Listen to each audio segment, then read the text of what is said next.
vous allez entendre un message de William Branham, prêché le soir du 25 août 1963 au Branham Tabernacle à Jeffersonville, Indiana, USA. Ce message s'intitule « La foi parfaite ». Notre Père céleste, c'est notre intention ce soir.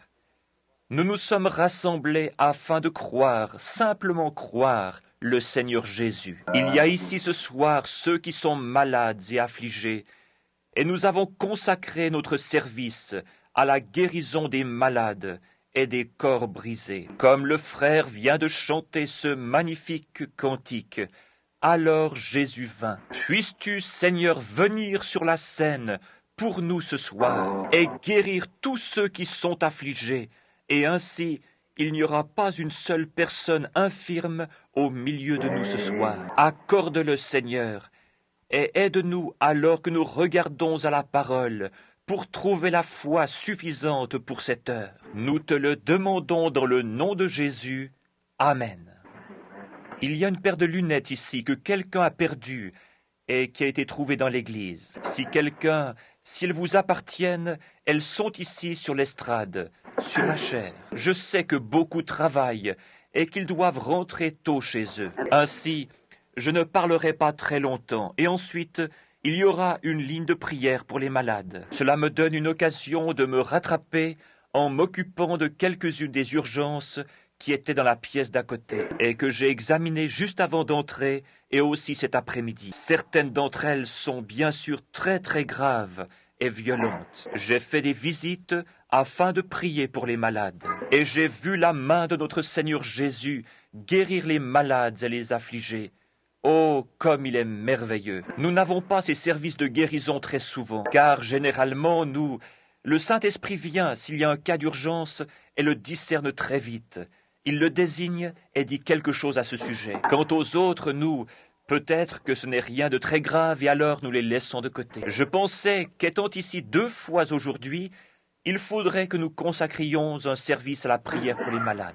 Je crois dans la guérison des malades. Je crois que c'est un commandement de la Bible. Nous ne pouvons pas prêcher le plein évangile sans inclure cela. Maintenant, il est possible, je ne sais pas encore, je n'ai pas encore téléphoné à la maison ce soir, mais il est possible que dimanche prochain, je sois de nouveau ici. Et si vous ne recevez rien de notre part cette semaine, si Billy ne vous le fait pas savoir, il le sera dans le courant de la semaine. Si vous n'avez pas de nouvelles, alors nous serons ici de nouveau dimanche prochain. Cela vous donne donc le jour de la fête du travail, voyez-vous, pour vous reposer ou pour retourner chez vous. Ainsi, nous essayerons, si le Seigneur le veut. Eh bien, si vous n'avez pas de nouvelles, je pense que Billy vous enverra une carte, ou alors il vous le dira durant les services, d'une façon ou d'une autre. Ainsi, s'il ne vous appelle pas, alors c'est que je reviens dimanche prochain.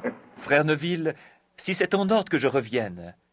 Oh, c'est bien. Y a-t-il quelqu'un qui désire savoir ce qui est arrivé à ce petit Collins, ici? Pendant la durée des 7 sauts, les docteurs avaient dit de ce petit garçon qui avait du rhumatisme articulaire aigu, qu'il devait rester couché sur le dos et boire à l'aide d'un tuyau. C'était cela. Le père et la mère l'ont emmené à la maison, l'ont déposé dans la chambre et ont prié pour lui. Et le Seigneur Jésus l'a guéri d'une façon si complète qu'il est retourné à l'école et l'administration les a convoqués à cause de cela. Ils ont alors appelé le spécialiste qui s'occupait de lui et ils ne pouvaient pas croire une telle chose. Ils ont conduit le petit garçon pour un examen et il était parfaitement normal et en bonne santé. Alors Jésus vint et la puissance du tentateur fut brisée.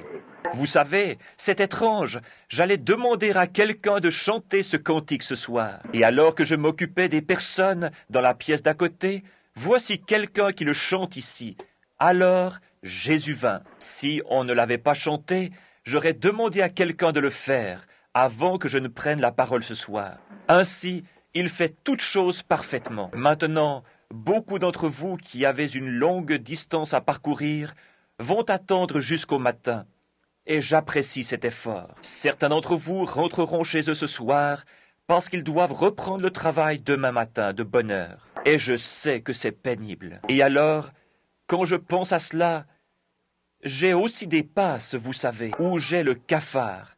J'arrive à un point où Ce qui me gêne, c'est que j'ai ces moments quand je suis surmené. Et Satan vient me dire, « Mais personne ne se soucie de toi. Au fond, vois-tu, tu n'as pas un seul ami dans le monde. » Et cela, souvenez-vous que je ne suis pas immunisé contre la tentation.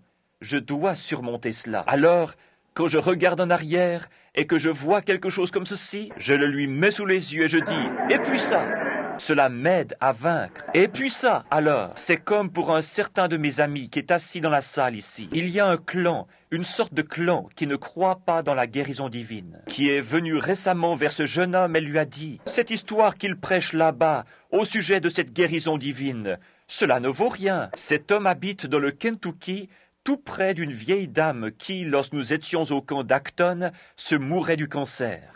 Et sa sœur vint à la réunion ce soir-là avec un mouchoir qu'elle avait pris dans son sac à main. Le Saint-Esprit appela cette dame, je n'avais jamais été dans cette région auparavant, et lui dit qu'elle avait un mouchoir dans son sac à main, qu'elle l'avait prise à la maison, et que sa sœur se trouvait sur une certaine montagne là-bas, se mourant d'un cancer de l'estomac, et que le docteur avait abandonné son cas. Je lui dis, allez mettre le mouchoir sur cette dame, car ainsi dit le Seigneur, elle vivra. C'est le soir où les voisins pensèrent qu'il y avait là-bas l'armée du salut, lorsque frère Ben y alla. Et ensuite cette dame fut si parfaitement guérie qu'elle peut faire son propre travail et le travail du voisin. Ainsi, ce jeune homme, sachant cela, a dit, « Alors, expliquez son cas. » Ce fut réglé. Expliquez. Vous savez qu'elle avait le cancer. Elle était ici à Louisville, et les docteurs qui l'opéraient à ce moment dirent simplement « Recousez-la, car on ne peut rien faire. » Et maintenant, elle est parfaitement normale et bien portante. Expliquez cela. Ce fut réglé. Vous savez ce que dit la Bible. Et il ne put rien dire de mal, car l'homme qui avait été miraculé était debout au milieu d'eux. C'est là où cela confond Satan, n'est-ce pas? L'homme qui avait été miraculé se trouvait là. Dieu ressuscite-t-il les morts? Ici même se trouve un homme qui fut ressuscité des morts. Dieu guérit-il les malades? Oh, les mains qui pourraient se lever partout. Dieu guérit les malades. Nous savons qu'il est le grand je suis. Pas le grand j'étais ou je serai. Je suis. Je suis, c'est-à-dire toujours présent, partout, tout le temps. Le même hier, aujourd'hui et éternellement. Maintenant, dépêchons-nous. Lisons dans cette Bible bénie. Je désire lire un passage qui avait coutume de me troubler lorsque je le lisais. Et je désire avoir une ligne de prière ce soir, et je prierai pour tous ceux qui le désirent. Et maintenant, nous allons lire dans Marc chapitre 11. Et nous allons commencer à lire vers le verset 22 du chapitre 11 de Marc. Beaucoup d'entre vous connaissent ce passage de l'Écriture. Il nous est très familier. C'était le passage auquel je pensais, frère Russell, quand il me parla au sujet de ces écureuils. C'était justement le passage auquel je pensais. Cela a toujours été une énigme pour moi. Il a dit, si vous dites, pas si je dis, si vous dites. Maintenant, lisons. Jésus prit la parole et leur dit, ayez foi en Dieu. Je vous le dis en vérité, si quelqu'un dit à cette montagne, ôte-toi de là et jette-toi dans la mer, et s'il ne doute point en son cœur, mais croit que ce qu'il dit arrive, il le verra s'accomplir. C'est pourquoi je vous dis, tout ce que vous demanderez en priant, croyez que vous l'avez reçu, et vous le verrez s'accomplir.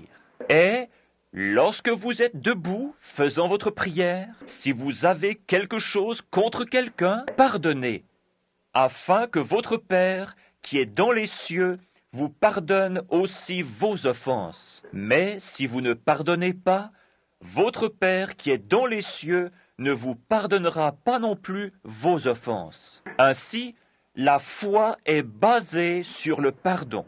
Et alors, comme nous l'avons dit ce matin, essayons de placer l'Église là où nous pouvons réellement voir les tons apostoliques agissant au milieu de nous. C'est de cela que nous avons tous faim, et cela se trouve juste à la porte. Nous le voyons, mais nous voulons en voir plus. Nous voulons que ce soit une telle effusion que cela nous aide à nous déverser sur d'autres. Souvenez-vous, Jésus, comme nous l'avons dit dans la leçon ce matin, n'a jamais utilisé sa puissance pour lui-même. Il l'utilisa pour les autres. C'est pour cela qu'elle fut envoyée. Et vous pensez parfois, pourquoi un homme comme lui, qui était si plein de puissance, devrait-il être une fois malade? Oui, monsieur. J'ai lu dans un livre quelque part que lorsqu'il ressuscita ce garçon, le fils de la veuve de Naïn, je crois que c'est dans Le Prince de la maison de David, il s'assit sur un rocher et se plaignit d'un mal de tête. Il porta sur lui nos infirmités. Porter signifie prendre sur lui. Vous voyez, il les porta, et il avait toutes choses en... comme nous. Il avait la maladie, il avait les tentations, il avait des ennuis, il avait des frustrations comme nous en avons, parce qu'il devait être le genre de médiateur parfait. Il devait donc être un participant, le cultivateur du fruit, avant de savoir. La femme au puits et beaucoup d'autres choses, voyez-vous, si nous regardons dans l'Écriture. Je désire dire que je crois toute l'Écriture et que tout son contenu est vrai. Il y a des critiques aujourd'hui qui ne veulent pas le croire. Un critique a dit une fois que lorsque Jésus envoya ses disciples à l'endroit et au carrefour où l'ânon était attaché, il avait arrangé cela d'avance. Voyez-vous, ils ne comprennent pas que c'est Dieu qui l'arrangea d'avance. L'autre jour, Dieu m'a dit au sujet de frère Down, qui est ici, que je lui serrerai de nouveau la main dans la rue. C'est très étrange. Je n'étais pas ici ce matin-là, mais 2 minutes de plus ou 1 minute de plus, et je ne l'aurais pas rencontré dans la rue. Mais je suis sorti de la voiture juste à temps pour lui serrer la main alors qu'il venait dans la rue. Il ne m'a pas reconnu, car il avait enlevé ses lunettes, et ainsi il ne pouvait pas me voir. Mais quand il a entendu ma voix, il a commencé à pleurer. Qu'était-ce? D'habitude, il ne fait pas cela, mais c'était une réponse à ce qui lui avait été dit là-bas sous la tente à oxygène. Je lui ai dit, de même, vous vous assiérez de nouveau dans l'église.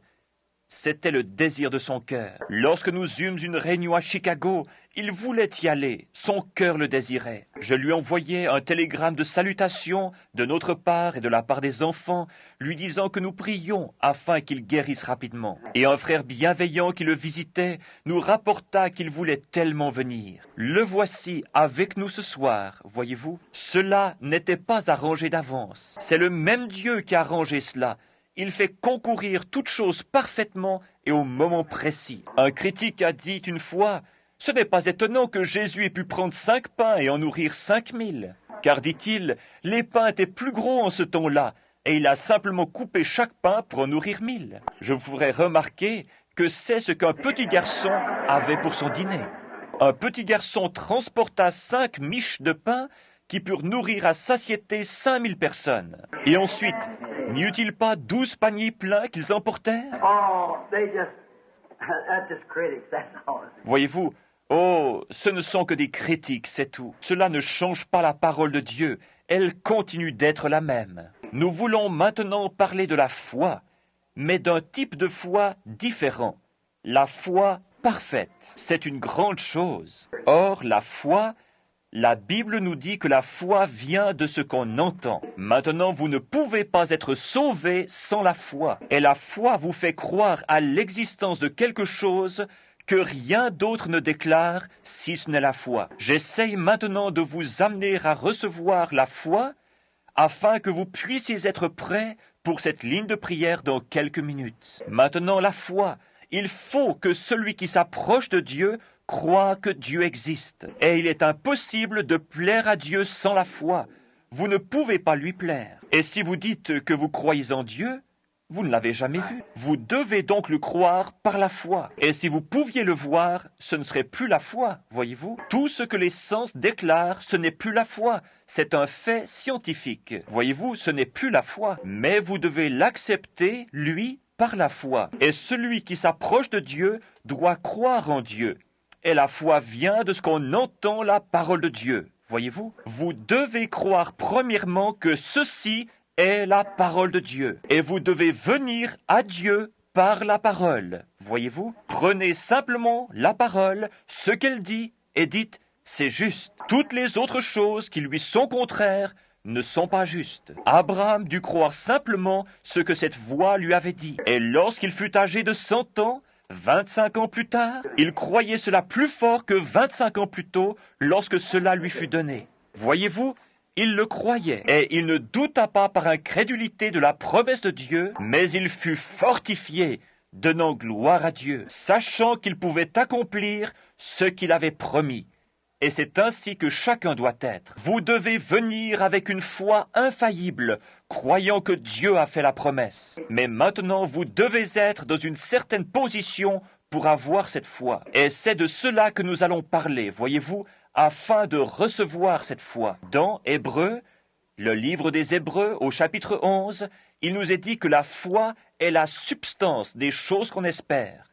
C'est dit ainsi dans la Bible anglaise. Voilà pourquoi beaucoup de personnes ne parviennent pas à recevoir leur guérison ou ce qu'elles demandent. C'est parce qu'elles prennent la foi pour quelque chose qui n'est pas, voyez-vous. Ils ne croient pas cela. Ce n'est pas de l'imagination, c'est une substance réelle. Maintenant, écoutez attentivement.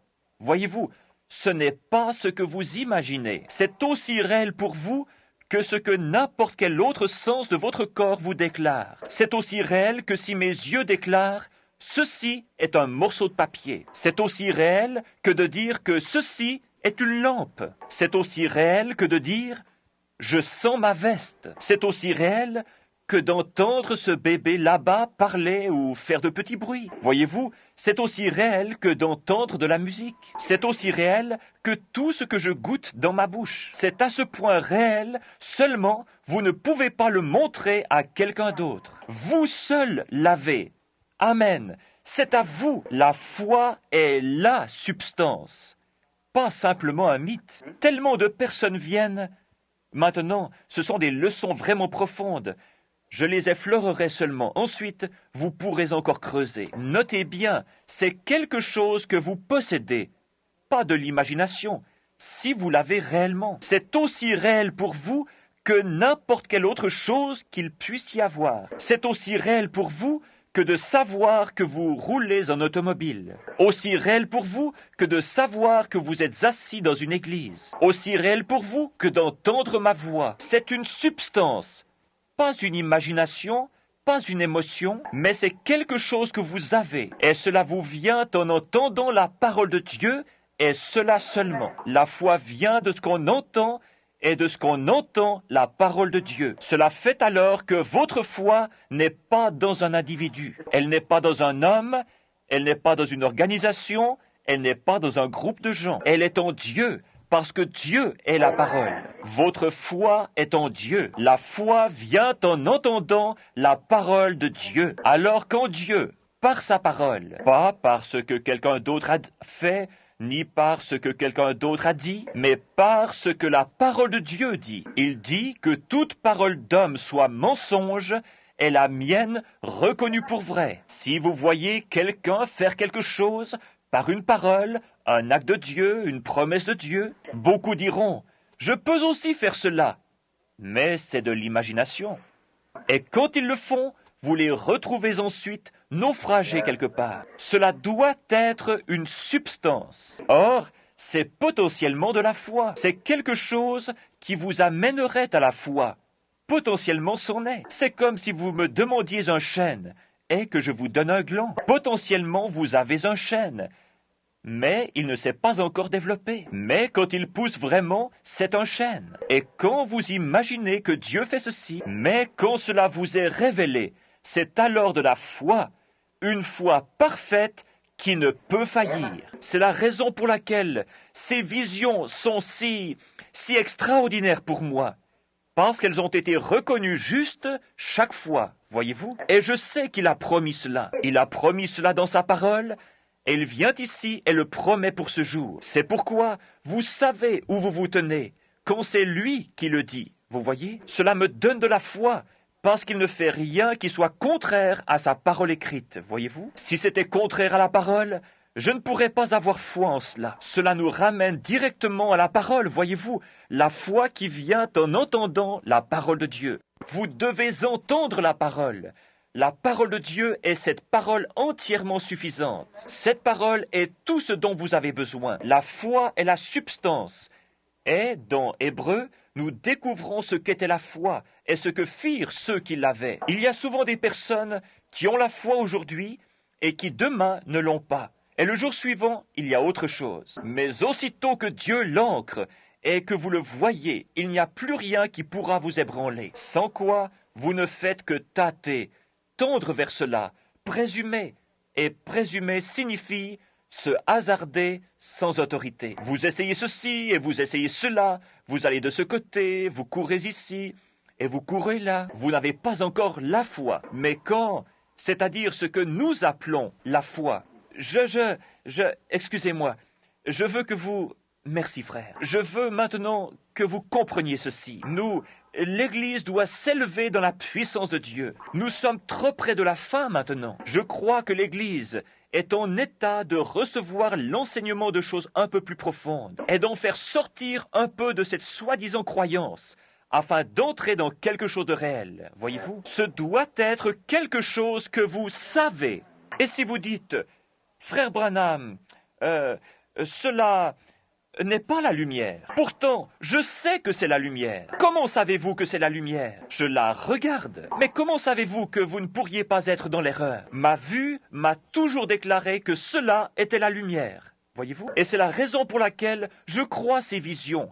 Cela a toujours été déclaré être la vérité parce que cela vient de la parole. Alors, s'il le dit, c'est réglé. Lorsque c'est déclaré ainsi, il n'y a plus besoin de supposer. Cela va être ainsi. Alors vous entendez que c'est « ainsi dit le Seigneur », parce que c'est au-delà de la pensée humaine.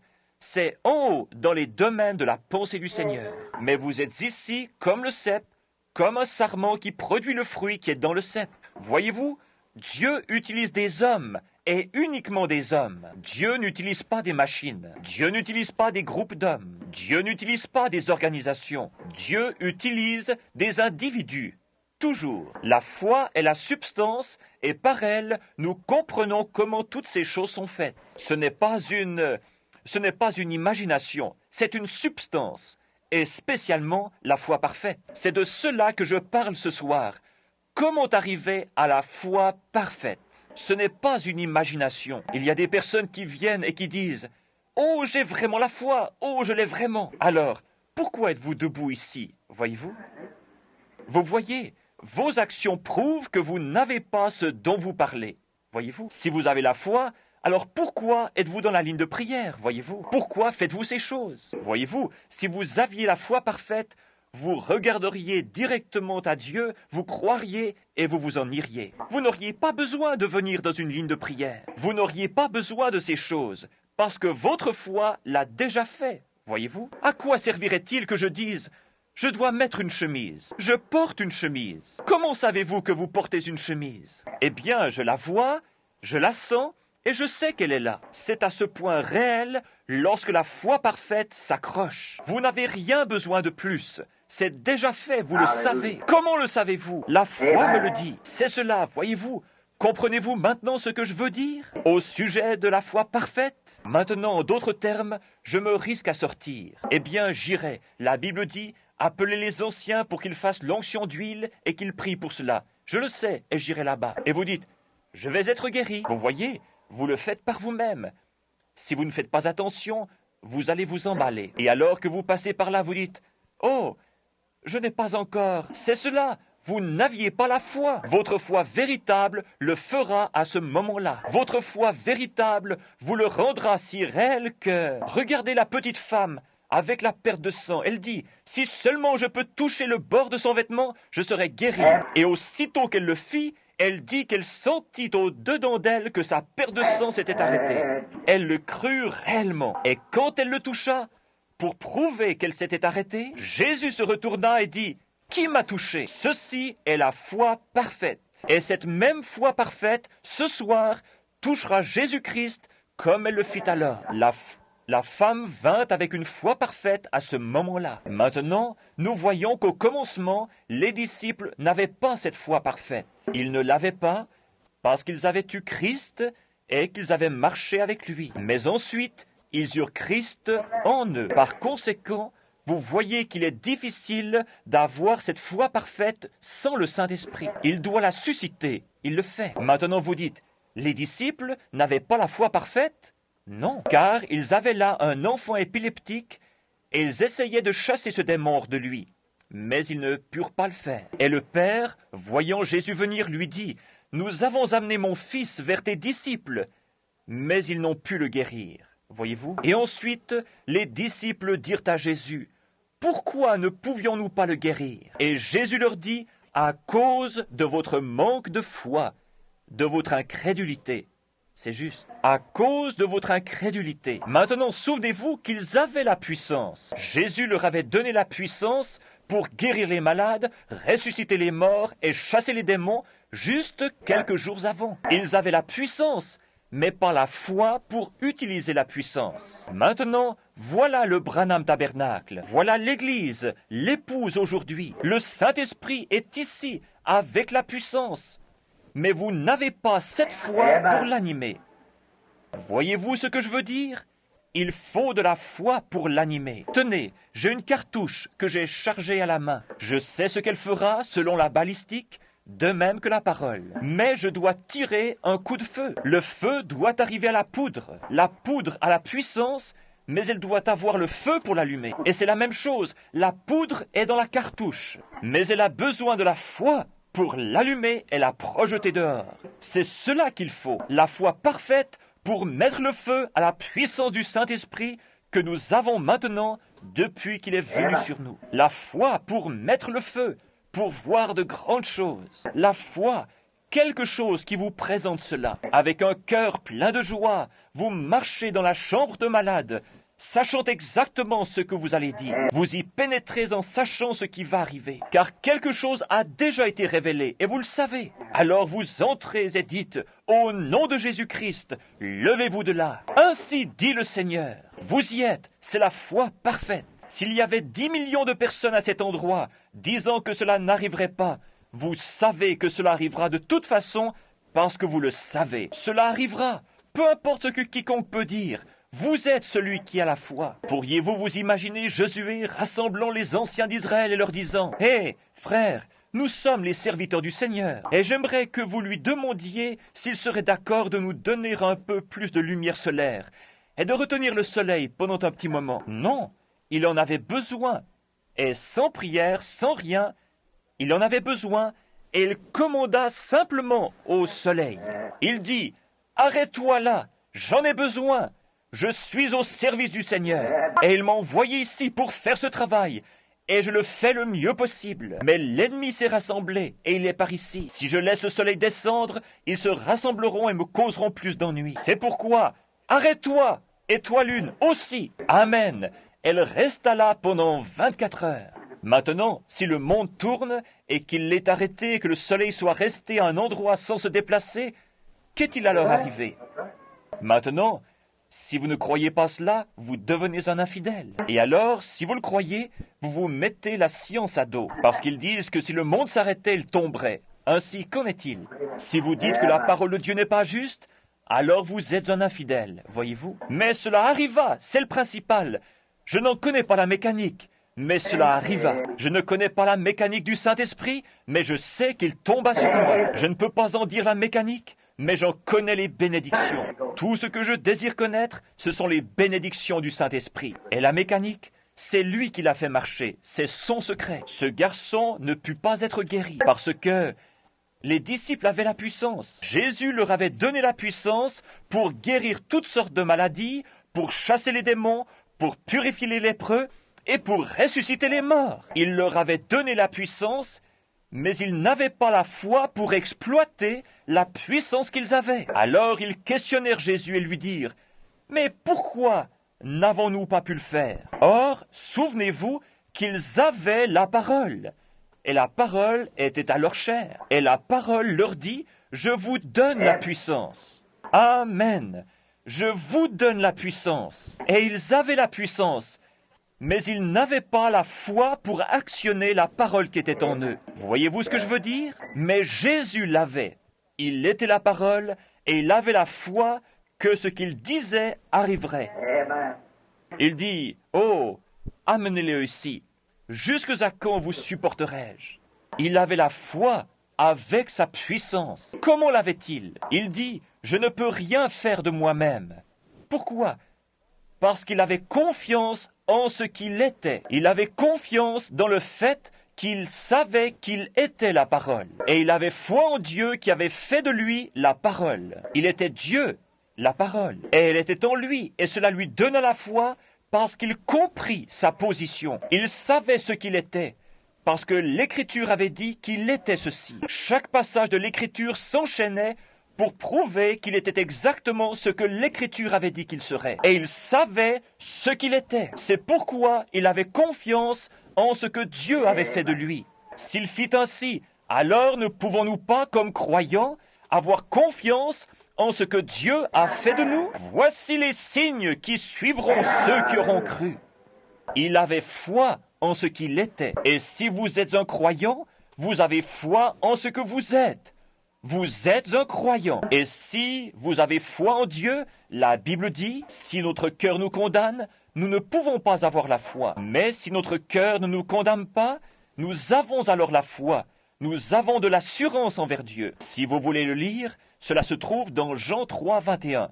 J'ai inscrit ici le passage de l'Écriture. Maintenant, remarquez, je veux dire 1 Jean 3, 21. Écoutez, si notre cœur ne nous condamne pas, nous avons de l'assurance devant Dieu. Mais aussi longtemps que vous faites des choses qui sont fausses, vous ne pourrez pas vraiment avoir de l'assurance devant Dieu. Ainsi, voyez-vous, vous saurez automatiquement que vous êtes dans l'erreur. Vous vous remettez automatiquement à la place d'un pécheur si vous savez que vous êtes dans l'erreur. Mais si votre cœur ne vous condamne pas, et si vous savez que vous êtes un croyant, et qu'il n'y a rien entre vous et Dieu, vous pouvez demander ce que vous voulez, sachant que cela vous sera donné, parce que c'est la parole qui vous est donnée, comme elle le fut à ses disciples.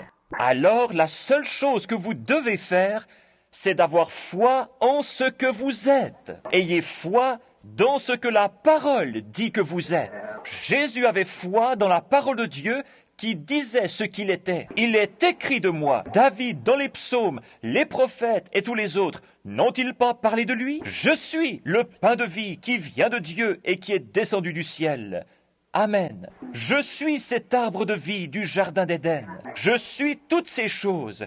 Je suis celui qui suis. Il savait, avec cette foi parfaite, qu'il était le Messie oint et que l'Esprit de Dieu était sur lui. Il dit, de moi-même, je ne peux rien faire, mais c'est ma foi en Dieu. Dieu était en lui, la parole rendue manifeste. Et quand la parole de Dieu vient en vous, elle est rendue manifeste, car vous êtes un croyant.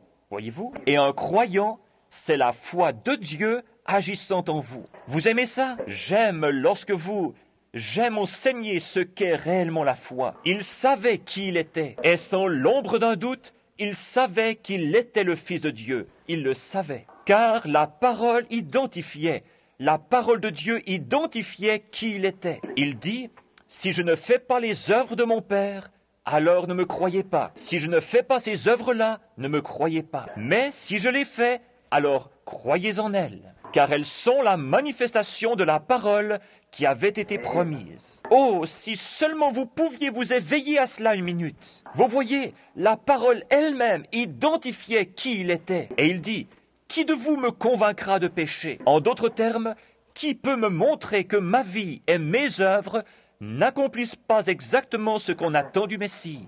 Personne ne put rien dire, car c'est ce qu'il était. Il avait alors la foi pour croire que tout ce qu'il dirait s'accomplirait. Ensuite, il se retourna et dit, « Les œuvres que je fais, vous les ferez aussi. Encore un peu de temps, et le monde ne me verra plus. Mais vous, vous me verrez, parce que je serai avec vous et même en vous. Ne vous inquiétez pas de ce que vous direz, car ce n'est pas vous qui parlerez, c'est votre Père qui habite en vous, qui parlera. Et ce n'est pas moi, c'est le Père qui demeure en moi qui accomplit les œuvres. » Voyez-vous ce que je veux dire? L'identification d'un chrétien de l'Écriture, ce sont ces mots que Jésus prononça. Ces signes suivront ceux qui auront cru. Comment pouvez-vous vous appeler un croyant, un peuple, et nier ces mots? Comment pouvez-vous vous appeler un croyant et nier une partie de cette parole? Voyez-vous, Vous ne pouvez pas le faire. Vous n'êtes pas un croyant. C'est pourquoi ces signes ne peuvent pas vous suivre. Car vous acceptez et croyez seulement ce que vous voulez, et le reste, vous ne le croyez pas. Mais vous devez prendre le tout et le croire.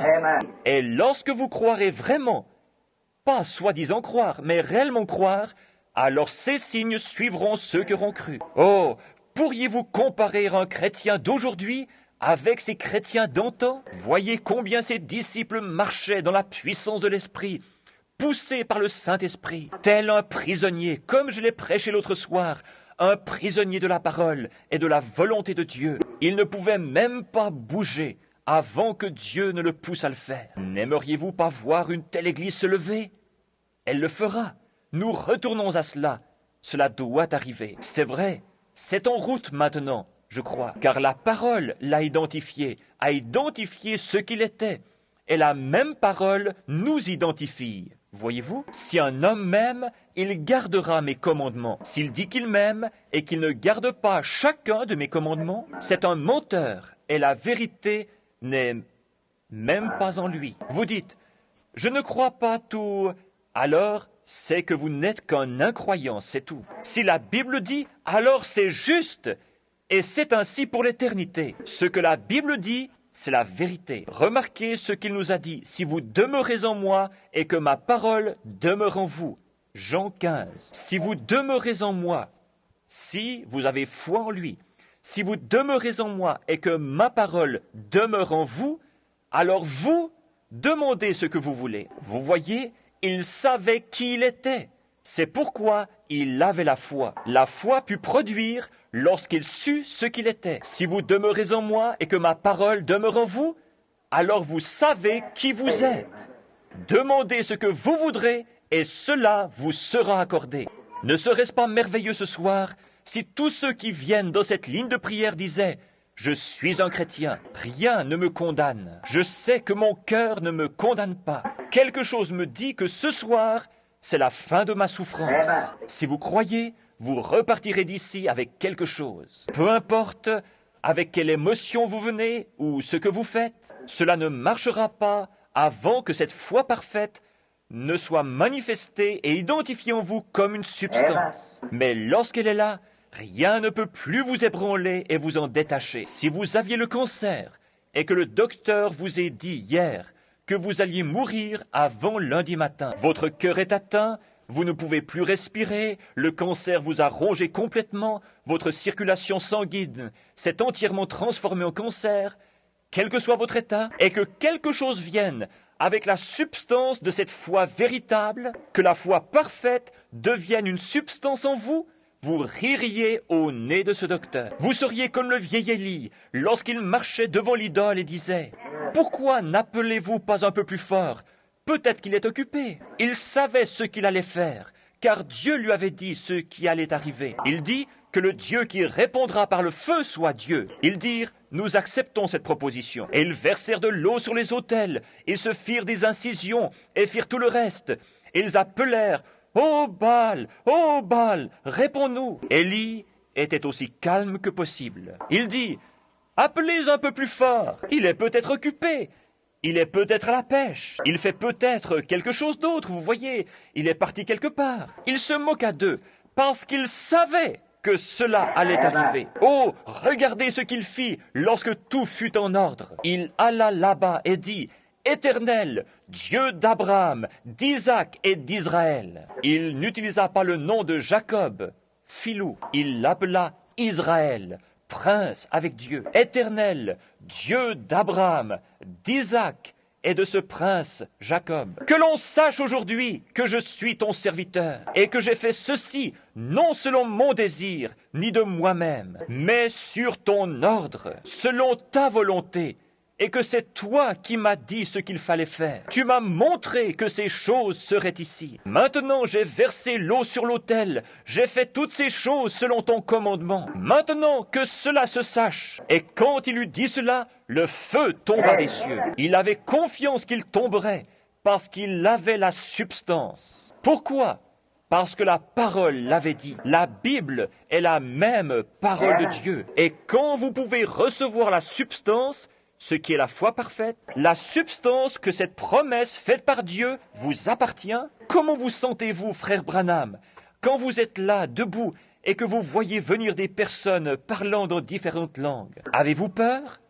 Non, monsieur, non. C'est lui qui l'a dit. Je n'ai encore jamais eu peur, parce que c'est lui qui me l'a dit, et je crois que c'est la vérité. S'il me disait ce soir d'aller au cimetière présidentiel et de ressusciter demain matin George Washington, j'inviterai le monde entier, je dirais, venez le voir s'accomplir. Amenez tous les critiques possibles et mettez-les là autour, car vous allez voir la gloire de Dieu. Mettez cette chaise à cet endroit, afin que vous puissiez vous asseoir et vous reposer un petit moment. Il sera là dans un moment, aussitôt que je l'appelle. Lorsque je vis cette nuit, ou plutôt ce jour-là, ce petit garçon en Finlande, qui était étendu mort depuis une demi-heure, le corps écrasé, le sang coulant des yeux, du nez et des oreilles, ses petites jambes brisées dans ses petites chaussettes, et ses pieds sortant du bout de ses chaussettes, plus de souliers. Alors que je regardais cela, je pensais, ça devrait être ce garçon-là. Je dis, dites, regardons à la fin de cette Bible, frère Moore. Frère Lindsay et frère Moore regardaient, et c'était écrit, il arrivera, dit le Seigneur. Oh là là, que dans un pays où il pousse beaucoup de sapins et où des rochers sont amoncelés, il y aura un petit garçon aux cheveux coupés courts. Il portera des pantalons courts qui se boutonnent ici en haut et des chaussettes longues. Il aura les yeux bruns et ceux-ci seront révulsés. Il sera tué dans un accident d'automobile. Mais tu poseras tes mains sur lui et il reviendra à la vie. C'était écrit là. Et il était étendu là. Amen. Attendons la parole. Je dis, si ce garçon n'est pas vivant d'ici 2 minutes, alors je suis un faux prophète. Chassez-moi hors de Finlande. Mais s'il est vivant, tombez sur votre face et repentez-vous. Je dis, mort, tu ne peux le retenir. Je réclamais son esprit selon la parole de Dieu au nom de Jésus-Christ. Elle se leva d'un bond. C'est vrai, vous voyez, la foi s'y accrocha. Dieu l'a dit. Et le voilà. C'est Dieu qui parle en ce jour par des visions. Mais si cette vision était contraire à ceci, elle serait fausse. Ceci est plus que la vision. Si une vision est contraire à la parole, abandonnez-la. Elle n'est pas de Dieu. Dieu ne contredit pas sa propre parole. Ainsi, si cette parole vous dit quelque chose, alors vous pouvez avoir la même confiance que cela va arriver. Il n'y a rien. Si elle dit, ils imposeront les mains aux malades et ils seront guéris. Eh bien, frère, si cette foi parfaite s'y accroche, lorsque vous aurez passé par cette ligne de prière, vous sauterez en partant d'ici et crierez « C'est terminé, c'est entièrement terminé, c'est fini !» Si vous aviez une requête dans votre cœur et que vous croyez que la prière qui a été faite pour cela sera exaucée, vous n'avez rien à discuter, car c'est ce qui va arriver. Comme pour la femme avec une perte de sang, Jésus avait la foi parfaite, il l'avait, et elle vint parce qu'il était la parole. Et vous devenez la parole. Vous devenez la parole comme vous recevez la parole. Si vous demeurez en moi et que mes paroles demeurent en vous, mes paroles, c'est-à-dire cette parole, demeurent en vous, demandez ce que vous voudrez et cela vous sera accordé. Voyez-vous? Si vous dites à cette montagne, ôte-toi de là, et si vous ne doutez pas, mais croyez que ce que vous dites arrive, vous le verrez s'accomplir. Tout ce que vous demanderez en priant, croyez que vous l'avez reçu, et vous le verrez s'accomplir. Cela vous sera donné. Ni le temps, ni l'espace, ni rien d'autre ne le changera. Vous savez que c'est fait. C'est déjà fini. Maintenant, regardez. Il nous a dit, si vous demeurez en moi, et que ma parole demeure en vous, ici dans Jean, demandez ce que vous voudrez et cela vous sera accordé. Alors, reconnaissez votre position dans l'Écriture en tant que croyant. Voyez-vous, vous devez reconnaître votre position de même qu'il reconnut sa position. N'est-il pas écrit que Christ viendrait et qu'il ferait toutes ces choses? Dit-il à Cléopas et aux autres ce matin-là? N'est-il pas écrit dans les Écritures qu'il devait souffrir, être mis à mort pour ensuite ressusciter le 3e jour? Pourquoi êtes-vous si lents à comprendre? Et ils pensèrent, comme cet homme parle différemment des autres hommes. Et quand ils furent dans l'auberge, ils découvrirent que c'était lui. Voyez-vous, leurs yeux étaient empêchés de le reconnaître. Toutefois, ils remarquèrent qu'il se référait continuellement à l'Écriture et ils surent que c'était lui. Vous devez croire en ce que vous demandez. Si vous êtes un croyant, reconnaissez-vous comme tel. reconnaissez que ces choses sont pour vous. S'il y a une condamnation dans votre vie, commencez par rectifier cela, voyez-vous. Si vous avez une condamnation dans votre jeu, ou vous pouvez demander à Oral Roberts et une douzaine d'autres personnes qui ont la foi de venir ici et de prier pour vous, et de sauter de bas en haut, et de verser de l'huile sur vous, 5 litres à la fois, mais cela ne bougera toujours pas, c'est vrai. Qu'arrive-t-il à ceux qui ne sont pas guéris dans les réunions d'oral? Je les retrouve dans la ligne de prière. Vous l'entendez dire, on a déjà prié pour vous. Un homme avec des cheveux foncés, assez grand, ayant une forte mâchoire. C'est Oral Roberts, voyez-vous. Et c'était dans telle ville, à un endroit appelé ainsi. Oui, c'est vrai, voyez-vous. Tel homme a prié pour vous. Vous voyez, comme cela. Mais voici votre ennui, voyez-vous. Allez rectifier cette chose. Allez là-bas et confessez ce péché à votre mari ou à votre femme. Allez faire cette chose. Cela ne vous fera jamais de bien, peu importe qui prie pour vous, avant que vous ne rectifiez cela. La condamnation est dans votre cœur, et Dieu ne viendra pas dans ce cœur qui est condamné. Dieu n'y habite pas, vous devez le rectifier. Ensuite, quand vous l'avez fait, vous devez avoir la foi. Si tout est juste, vous devez avoir la foi et croire. N'ayez pas peur. Dans le livre de Job, il est dit que Job eut peur. Et ce qu'il craignit arriva effectivement. Qu'est-ce qui en fut la cause? Sa crainte. C'est ce qui le fit arriver. Sa foi l'aurait gardé de cela. Mais sa crainte le lui amena. Il avait peur que cela n'arrive. Et cela arriva. S'il avait su que cela n'arriverait pas, cela ne serait pas arrivé. Voyez-vous ce que je veux dire? Si vous avez peur, lorsque vous venez dans la ligne de prière, et que vous pensez, peut-être que je n'ai pas une foi suffisante, cela n'arrivera jamais, ne vous inquiétez pas. Mais si vous savez que cela va arriver, cela arrivera, voyez-vous. C'est la substance de quelque chose. Job craignit que ces choses lui arrivent, et elles lui arrivèrent. Si vous craignez que votre maladie ne vous quitte pas, elle ne vous quittera pas. Si vous avez la foi, elle vous quittera. Demandez à n'importe quel médecin. La première chose qu'il fera, c'est de vous donner confiance dans le médicament qu'il vous donne. Si vous n'avez pas confiance en lui, vous feriez mieux de le laisser. Voyez-vous? C'est sûr. Alors, qu'est-ce que c'est? C'est la foi qui opère la guérison. C'est la foi qui fait cela tout le temps. Pierre, tout alla bien pour lui, jusqu'à ce qu'il eût peur. La parole lui avait dit qu'il pouvait marcher sur l'eau. Il eut peur. D'abord, car il pensa que c'était un fantôme. Et il dit, « Seigneur, si c'est toi, ordonne que j'aille vers toi sur les eaux. » Il dit, « Viens. » C'est exactement la même chose que Jacques 5, 14 et que Marc 16. Le même Dieu qui a dit cela a dit « Viens ». Et ainsi, il commença à marcher. Tout allait bien. Il sortit du bateau et commença à marcher sur... Il y avait un gros orage sur la mer, vous savez, avec de grandes vagues coiffées d'une crête blanche. Elles étaient plus grosses que les collines ici autour. Et l'écume se brisait sur eux. C'était terrifiant de voir peut-être ces 5 ou 6 mètres d'écume blanche.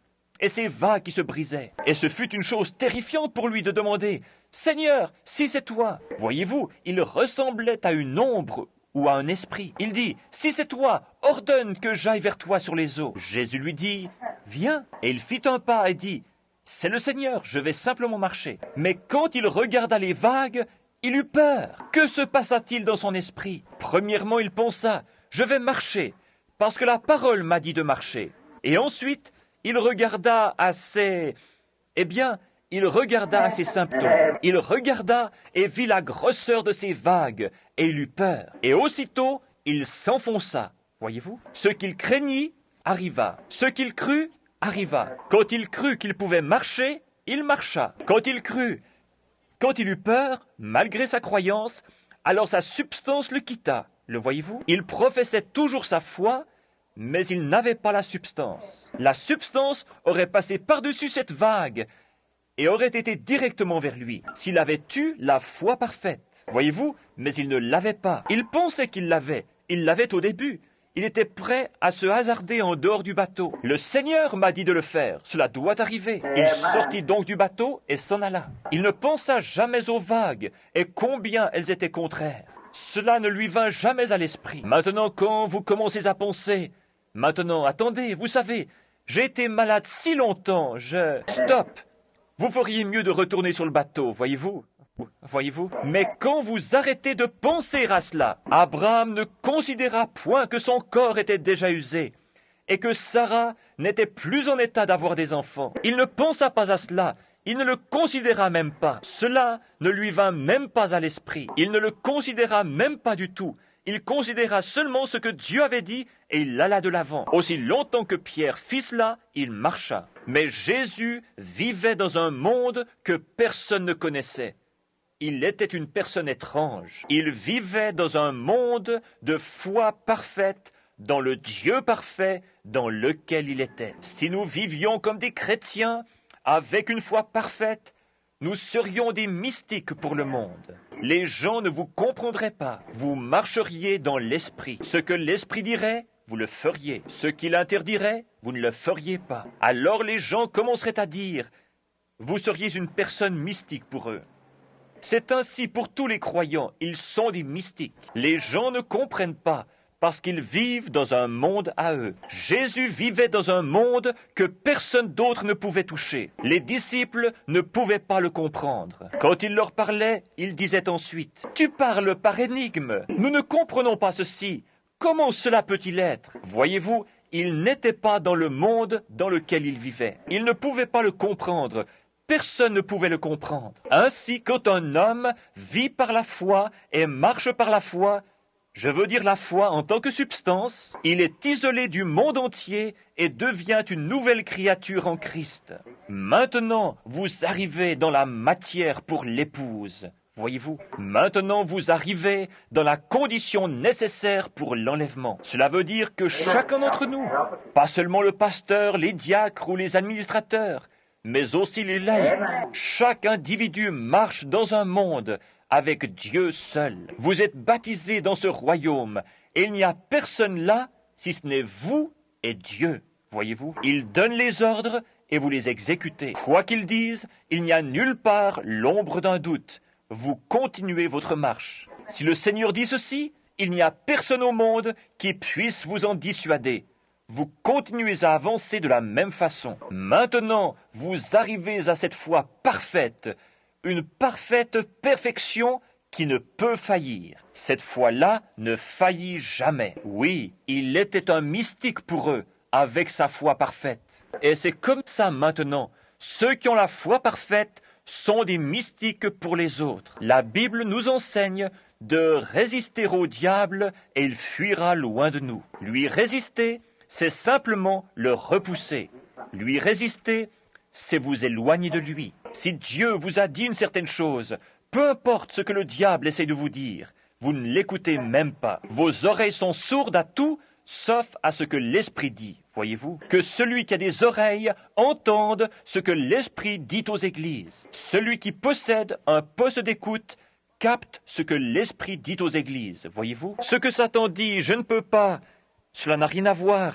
Si vous enseignez cela, la dénomination vous jettera dehors. Cela n'a rien à voir, il continue à avancer de la même façon. Que celui qui a des oreilles entende ce que l'Esprit dit aux églises. Vous savez qu'il est constamment dit dans la Bible que celui qui a la foi, que celui qui a des oreilles pour entendre, entende, voyez-vous? Que celui qui a de l'intelligence calcule le nombre de la bête. Toutes ces différentes choses. Que celui qui a le dise aux autres, afin qu'ils puissent en avoir.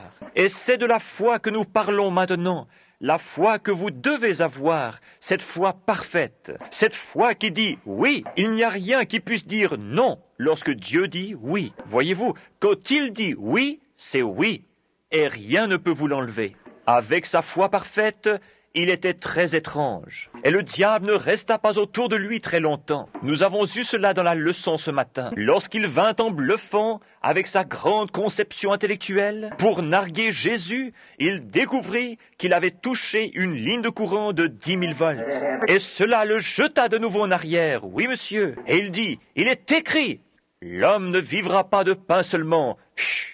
Il reçut alors un choc. Il revint un peu plus doucement la fois suivante lorsqu'il dit « Tu es un grand homme, tu peux te mettre ici en haut et être quelqu'un. » Il dit « Arrière de moi, Satan. » Oh là là, ce qu'il rencontra. « Et tu ne tenteras point le Seigneur ton Dieu. » Voyez-vous, il prouva à Satan qu'il était le Seigneur Dieu, car il est écrit « Tu ne tenteras point. » Si Satan n'avait pas reconnu que c'était le Seigneur Dieu, il aurait dit « Attends une minute. tu n'es pas cette personne. » Mais il savait faire mieux que de dire cela à Jésus. Il savait sur quel terrain se tenir. Jésus dit, « Tu ne tenteras pas le Seigneur ton Dieu. » Et c'est ce qu'il était. Et Satan savait faire mieux que de dire cela, car les œuvres de Jésus avaient déjà prouvé qu'il était le Seigneur ton Dieu. Notez bien, voici un autre point.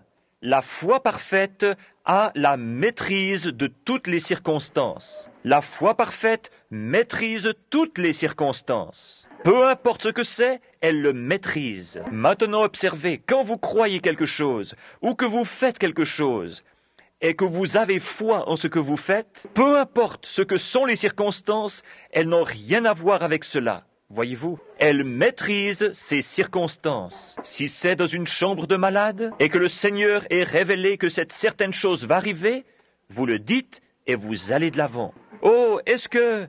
Ne posez pas de questions. C'est déjà fini, allez de l'avant. Voyez-vous, elle maîtrise toutes les circonstances. Eh bien, si vous faites ceci, un tel va faire cela. Voyez-vous, elle a déjà maîtrisé cela. Voyez-vous, la foi croit que Dieu le mènera à bien. Je ne sais pas comment il le fera, mais il le fera de toute façon. Voyez-vous, elle maîtrise toutes les circonstances. La foi et l'amour sont parents, car vous ne pouvez pas avoir la foi à moins que vous ayez l'amour. Parce que votre foi est dans un Dieu qui est l'essence même de l'amour. La foi et l'amour travaillent ensemble. Tenez, c'est comme pour un jeune couple. Vous prenez un jeune homme et une jeune fille qui tombent amoureux l'un de l'autre. Alors qu'ils vont de l'avant et qu'ils commencent à mieux se connaître, leurs cœurs commencent à battre à l'unisson. Voyez-vous, pourtant, ils ne sont pas encore mari et femme, mais leur amour les lie et ils ont confiance l'un dans l'autre. Maintenant, s'ils s'aiment vraiment, et si vous savez que cette fille vous aime, et si elle sait que vous l'aimez, vous avez confiance, vous avez foi l'un dans l'autre. Vous avez foi l'un dans l'autre. Si vous ne l'avez pas, vous feriez mieux de ne pas vous marier, voyez-vous. Vous devez donc avoir foi. Et si vous les séparez et que vous en mettiez un à l'extrême sud et l'autre à l'extrême nord, ils auraient toujours cet amour l'un pour l'autre où qu'ils se trouvent. Ils sont aussi fidèles l'un à l'autre que possible parce qu'ils s'aiment. Et si vous aimez le Seigneur, pas seulement pour échapper à l'enfer, mais si vous aimez le Seigneur, alors vous avez foi en Dieu. Voyez-vous, si vous l'aimez vraiment. C'est comme ce qui est arrivé ici à Louisville, il n'y a pas longtemps. Il y avait une demoiselle chrétienne depuis de nombreuses années, qui tomba amoureuse d'un homme, qui lui était chrétien depuis environ 2 ans. Et ainsi, ils se marièrent, ils s'aimaient et avaient confiance l'un dans l'autre, et ils se marièrent. Et la femme dit à son mari, « Chéri, cela doit être difficile pour toi, car tu n'es qu'un jeune chrétien, et tu as dû passer par tant de choses. » Car il buvait. Elle dit, « Tu as dû passer par tellement de choses, et je sais que tu dois être terriblement tenté. Mais dit-elle, je désire maintenant que tu saches une chose. Si tu tombes, si tu as une tentation et que tu y succombes, ne reste pas loin de la maison, mais reviens. Reviens ici, parce que je serai ici même à t'attendre, et je t'aiderai à prier jusqu'à ce que tu aies la victoire. Je resterai avec toi, parce que lorsque je t'ai épousé, je l'ai fait parce que je t'aimais. Et peu importe ce que tu es, je t'aimerai toujours. » Quelques jours après cela, alors qu'il mangeait son dîner avec d'autres hommes dans la chaufferie, il leur parla de cela et leur dit, « Comment un homme pourrait-il faire une seule fois quelque chose de mal, quand il y a quelqu'un qui vous aime ainsi ?» Voyez-vous, c'est cela. Comment pourriez-vous abuser de cette confiance? Et lorsque nous étions des pécheurs, et que nous étions sans Dieu, éloignés de lui, dans le monde, dans la saleté, dans la boue, comme j'en ai parlé ce matin, Dieu est venu à nous. Dieu vous a cherché. Vous n'avez jamais cherché Dieu. Nul ne peut venir à moi si le Père ne l'attire. Et Dieu est venu dans la saleté où vous étiez. Vous y a cherché et vous en a fait sortir. Cela devrait créer un amour parfait. Regardez ce que vous étiez et regardez ce que vous êtes. Qui a fait cela? Quelqu'un qui vous aimait. Alors, ne pouvez-vous pas avoir foi dans ce qu'il vous a promis? Un réel et véritable amour créera en vous la confiance dans sa parole.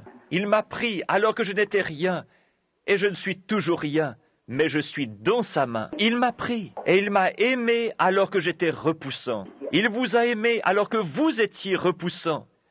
Mais il vous a transformé. C'est ce que disait la sœur de couleur cette fois-là dans son témoignage. Je ne suis pas ce que je devrais être, et je ne suis pas ce que je voudrais être, mais je ne suis pas ce que j'étais. Elle savait qu'elle avait fait du chemin et que quelque chose était arrivé. Et c'est ainsi, si Dieu, quand j'étais séparé de lui, m'aima à tel point qu'il se baissa pour me ramasser, cela me donne confiance dans le fait qu'il désire m'utiliser. Il a un but en faisant cela. Il a vu quelque chose en moi.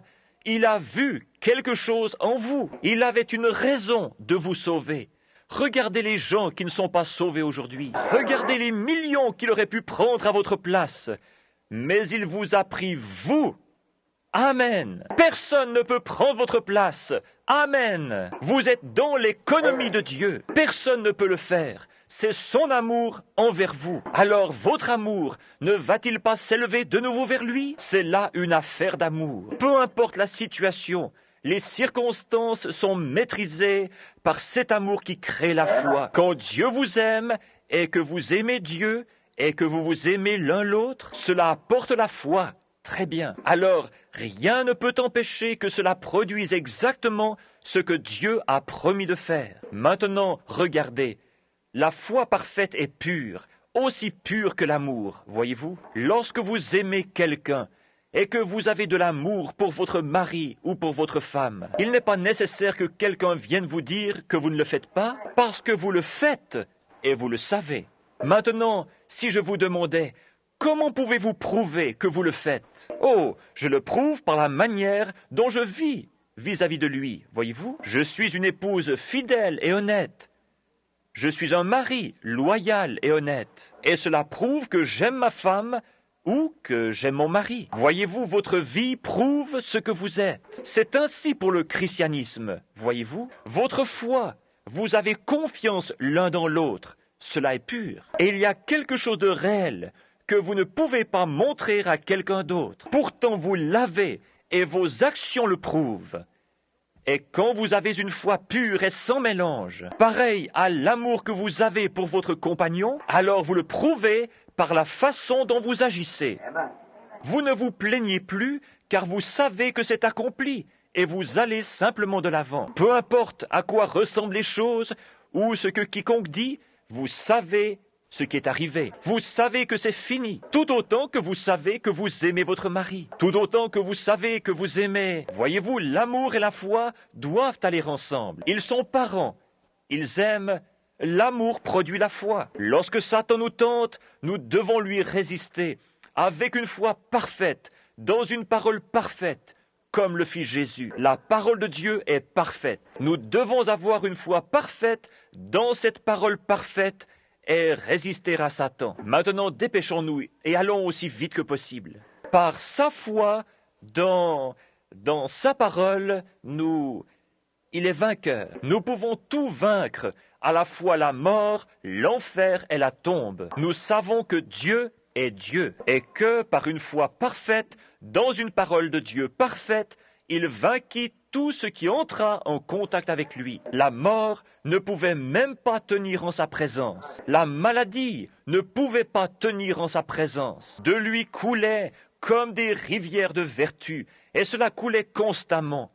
La vertu sortait de son vêtement. Ces gens se couchaient dans son ombre et s'avançaient pour toucher de leurs doigts son vêtement.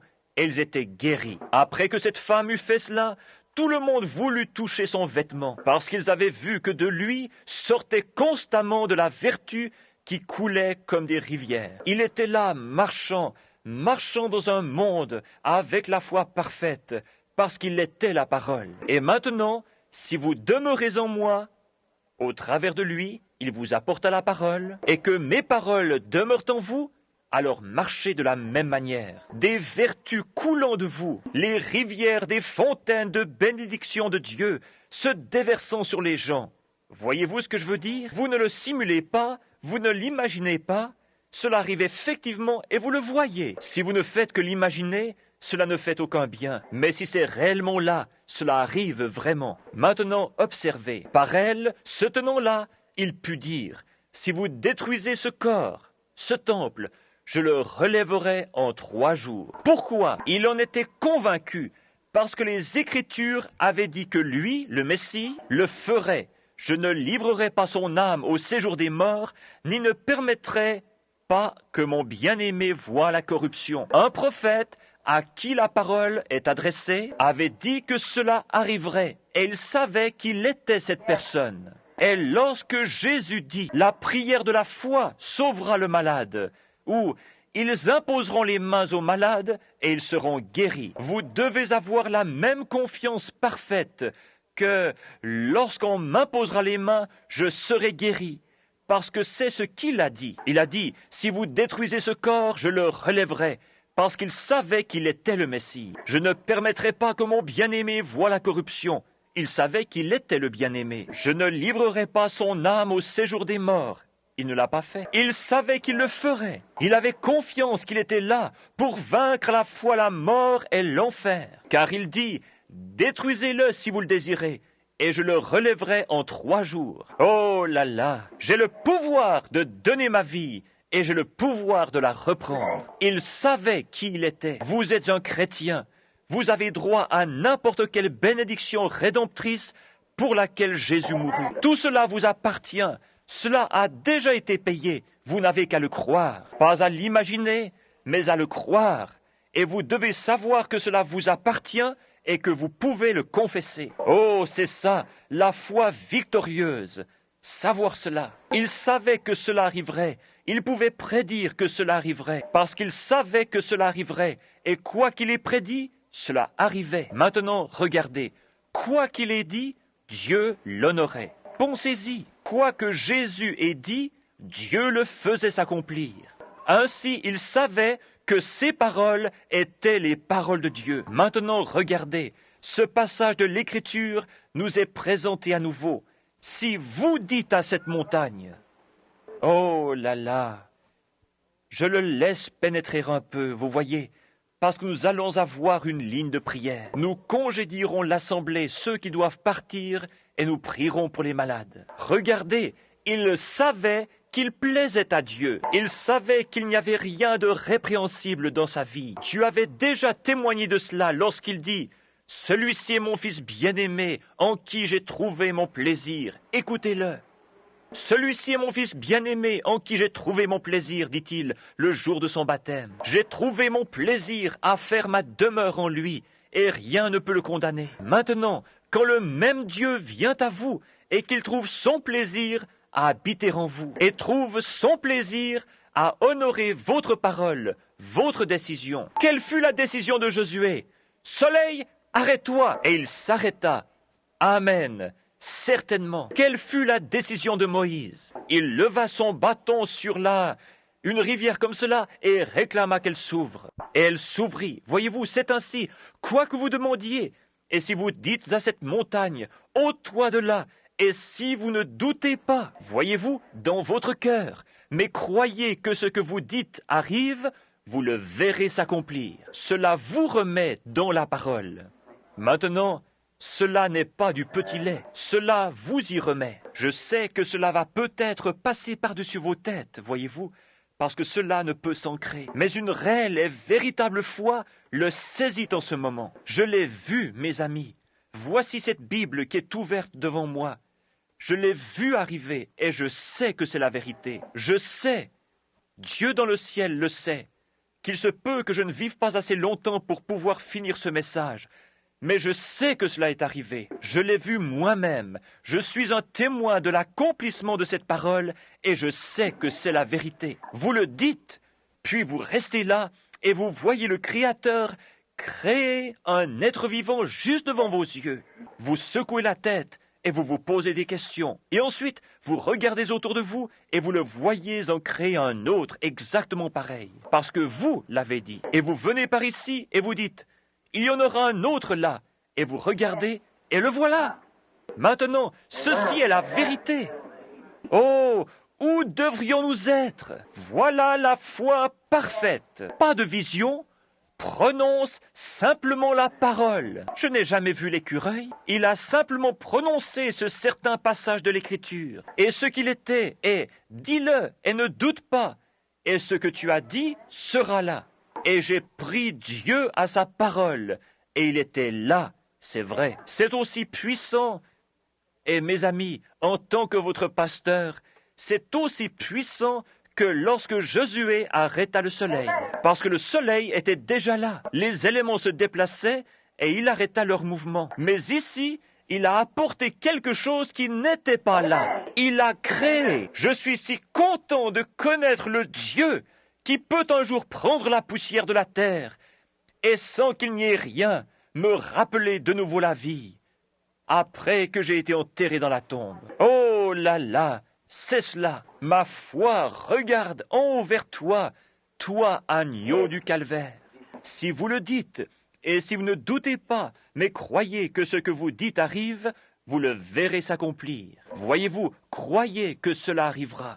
David, dans les psaumes, parla de lui, et avec cette foi, il prit sa puissance et s'occupa des autres. Il ne la garda pas seulement pour lui-même, mais avec elle, il s'occupa des autres. Il fit aussi l'impossible pour sauver les autres, et il peut faire la même chose maintenant. Il a promis la même foi aux croyants dans sa parole. Et Jean, comme il l'a dit dans Jean 14, 12, Marc 16, et aussi dans Marc 11, 23, que nous venons de lire. Maintenant, regardez, il nous est apparu sous la même forme que dans l'Ancien Testament et que dans le Nouveau Testament. Et il a fait connaître le même Christ par la même parole. Et je vous déclare que Christ est le Saint-Esprit. Le mot Christ signifie le oint. Une personne qui est ointe, c'est cela le Christ, le oint. Combien savent que c'est vrai? C'est l'inter, le oint. Il est dit qu'il y aurait un homme qui serait oint. Oint de quoi? La Bible dit dans Acte 2 que Jésus de Nazareth, cet homme à qui Dieu rendit témoignage et qui l'oignit du Saint-Esprit, s'en alla et fit de grandes œuvres, voyez-vous, et Dieu manifesta et prouva qu'il était dans cet homme. Et maintenant, nous devenons, en étant oints par ce même esprit, des messiais oints, des messies des derniers jours, pour illuminer la résurrection de Jésus-Christ et montrer qu'il n'est pas mort, mais qu'il est dans son peuple, sous la forme du Saint-Esprit, et qu'il agit au milieu de son épouse. Il est épris d'elle, et il se déverse en elle. Ils deviennent un pour le souper des noces. Et les mêmes signes promis par le même Dieu, dans la même parole, produisent les mêmes manifestations que lui. Il ne nous reste plus rien d'autre à faire que de croire cela. Et croire cela est la substance. Et cela crée une foi parfaite. Pensez combien nous sommes engourdis. Pensez à cela une minute. Voyons maintenant. A-t-il bien fait toute chose? Nous a-t-il déjà dit quelque chose qui ne soit pas arrivé exactement tel qu'il l'avait annoncé? N'a-t-il pas accompli et fait exactement ce qu'il avait promis de faire?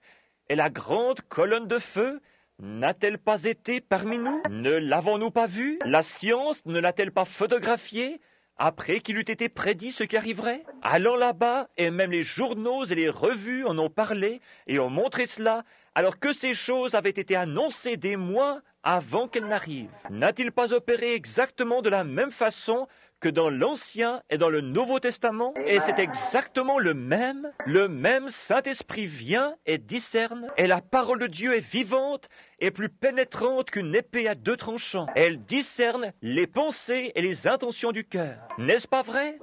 Cela n'est-il pas le même Dieu? Et ce même Dieu n'est pas un étranger se trouvant dans un autre endroit? Il est ici. Il est ici et il fait ceci pour créer une foi parfaite. Je le sens. Je sais qu'il est ici maintenant. Je sais que son esprit est ici. Je sais qu'il sait toutes choses. Amen. Et je sais qu'il veut faire quelque chose. Il est en train de faire quelque chose afin de créer cette perfection dans la foi des gens. Allons-nous entrer dans l'éternité avec 8 âmes sauvées, comme ce fut le cas au jour de Noé? Allons-nous être 3 comme Lot lorsqu'il sortit de Sodome? Allons-nous être 6 croyants comme au jour de Jean-Baptiste? Croyons, car ses œuvres sont parfaites. Elles sont manifestées chaque jour parfaitement devant nous, nous montrant qu'il est la parole, la parole. Hébreux chapitre 4 dit « La parole de Dieu est plus pénétrante qu'aucune épée à deux tranchants, et elle discerne même les pensées et les intentions du cœur. » Pensez à cela, la parole de Dieu est cela, elle discerne les intentions du cœur, car la parole de Dieu est vivante et opérante et plus pénétrante qu'aucune épée à deux tranchants, atteignant jusqu'à la division de l'âme et de l'esprit, des jointures et des moelles, et elle discerne les pensées et les intentions du cœur. La parole faite chair. Alléluia! La parole opérant dans la chair humaine, par des signes physiques, par des signes matériels, par des signes scripturaires, parfaitement, pour vous amener à une foi parfaite, pour un enlèvement parfait. Pourquoi ne pouvons-nous pas le regarder? Ce n'est pas un mystique. Le diable a mis toutes les choses du monde devant vous pour essayer de vous faire, pour vous empêcher de croire cela. Il interviendra dans une réunion et il essaiera de jeter tout ce qu'il peut devant vous. Débarrassez-vous-en. La Bible dit, levez-vous et secouez-vous. Pincez-vous. Son esprit est ici.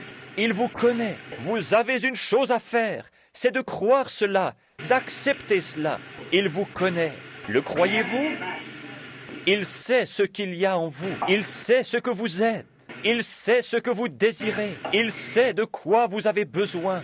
Jim, crois-tu qu'il sache ce qu'a ce bébé? Vous avez pris sa température avant de partir, et il avait 40. Croyez-vous qu'il le guérira? C'est venu sur lui aujourd'hui. Il est tombé malade, mais cela le quittera. Je viens de regarder par ici, et j'ai vu ce qu'ils ont fait avant de quitter la maison. C'est vrai. Madame Little, croyez-vous que Dieu vous donnera la victoire sur ce diabète?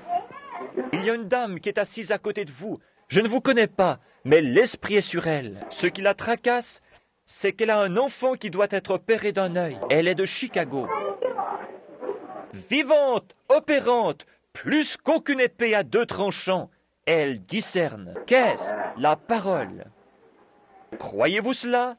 Certainement. Il y a une dame qui est assise juste là, dans la rangée suivante. Vous venez d'être opéré de l'œil, et cela n'a pas trop bien réussi. Mais si vous le croyez, cela ira bien pour vous. Le croyez-vous? Très bien. Vous pensiez à cela. Madame Peckinpah, ce n'est pas pour vous, c'est pour ce petit-fils qui est assis ici. Vous priez pour cela. Mais croyez-vous que Dieu le guérira? Vous croyez que Dieu peut me dire ce qui ne va pas pour lui? Les docteurs ne le savent pas. Non, c'est vrai. Ses poumons sont congestionnés. C'est vrai. Il a une maladie du sang. C'est correct. Vous êtes un peu troublé au sujet de le laisser aller à l'école ou non. Vivante, opérante, plus qu'aucune épée à deux tranchants. Je vois une femme qui vomit sa nourriture. Elle est quelque part. Laissez-moi reconnaître son visage. Oui. Elle est assise là. Son nom est Madame Llewellyn. Si vous croyez de tout votre cœur, ce trouble de l'estomac vous quittera. Amen. Il y a ici une dame qui est assise à la même hauteur qu'elle, de l'autre côté, au bout de la rangée, et qui me regarde en ce moment. Elle porte des lunettes. Elle a de l'arthrite. Celle-ci est dans votre main gauche. Elle y était, mais elle n'y est plus maintenant. Oui, si vous croyez. Qu'en est-il de ce bébé qui est là? Il vient de l'Ohio. Il a un cancer à l'œil. Croyez-vous que Dieu le guérira? Il le fera, si vous le croyez. Voyez-vous? Ashland, Ohio. Croyez-vous maintenant que Dieu le guérira? Il le fera. Qu'est-ce? Opérante, vivante, plus qu'aucune. La dame qui est ici, quelque chose l'a frappée. Elle souffre de son épaule. C'est vrai. Est-ce vrai? Très bien. Croyez et cela vous quittera. Voyez-vous, la parole de Dieu discerne les pensées et les intentions du cœur. Maintenant, il n'y a pas de carte de prière dans ce bâtiment. Personne n'a distribué de carte de prière. Nous ne les utilisons pas ici, c'est simplement pour garder l'ordre. Voulez-vous que l'on prie pour vous? Combien désirent que l'on prie pour eux, pendant que la parole est manifestée dans la chair? Que cette rangée ici se lève et s'avance de ce côté. Que, premièrement, cette partie vienne ici, ceux qui désirent que l'on prie pour eux. Ensuite, après cela, je désire que cette partie ici vienne derrière eux. Ensuite, quand ils auront passé, que cette partie ici vienne. vivante, pénétrante. Plus, une épée à 2 tranchants, pourrait-elle faire cela? Non, monsieur, mais la parole de Dieu peut le faire. Pourquoi? Parce que c'est la parole de Dieu. Maintenant, le croyez-vous? Le grand médecin. Où est cette sœur qui vient du Tennessee? Sœur Anne Green Downing. Le grand médecin est proche maintenant. Je n'oublierai jamais ce qui arriva à Fort Wayne ce soir-là, lorsque cette jeune fille Amish ou Duncan, qui était assise là, joua le grand médecin est proche maintenant. Quand elle entendit que ce petit garçon était guéri, elle fit un saut. Le Saint-Esprit tomba sur elle. Sa jolie chevelure glissa sur ses épaules, et le piano ne manqua pas une note. Le grand médecin est proche maintenant, le compatissant Jésus. Une puissance surnaturelle faisait bouger les touches du piano, et cela jouait. Le grand médecin est proche maintenant. Regardez, croyez-vous? Vous devriez le faire. Maintenant, souvenez-vous, lorsque vous passez. Cependant, si vous ne le croyez pas, ne venez pas, restez assis. Dites, je ne vais pas m'avancer sans conviction. Je viens en le croyant fermement. La Bible dit, ces signes suivront ceux qui auront cru. S'ils imposent les mains aux malades, ceux-ci seront guéris. C'est exactement cela. C'est à une certaine condition, si vous croyez cela. Maintenant, moi, je le crois. Dieu vous a prouvé que je croyais cela.